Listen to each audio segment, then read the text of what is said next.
what's up mga idol? Tuturo ko sa inyo kung paano gawin mag-pin ng subscription sa comment section nyo katulad ng ipapakita ko sa inyo tulad nito sa comment section katulad niyan. Kung makikita nyo yan, nakapin na yan sa subscription. Ituturo ko sa inyo kung paano gawin, napakadali lang para sa mga hindi pa nakakaalam.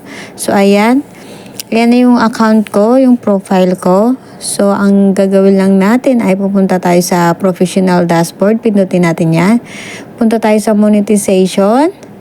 And then, pindutin yung subscription. And then, pindutin nyo yung pin comment. Ayan, pindutin natin yan. So, ayan.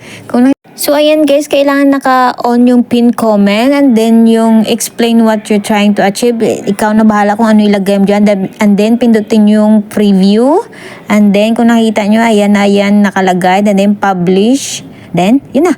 Tapos na. Nakapin na yan dun sa account mo. Kung sa comment section mo. Halimbawa, magpo-post tayo. Magpo-post ako ng salitang hi. Hi. Ayan. Magpo-post tayo ng salitang hi. Halimbawa natin, pag pinost natin, ayan, nakapag-post na ako. So, pupunta tayo sa pinost ko na hi. So, titingnan natin sa comment section kung nandun. So, ayan, nandyan na siya guys. So, ayan, madali. Pag may mag-comment sa inyo, ayan, makikita na nila yan. So, napakadali, diba? So, ayan, tapos na. Okay, bye-bye. Salamat!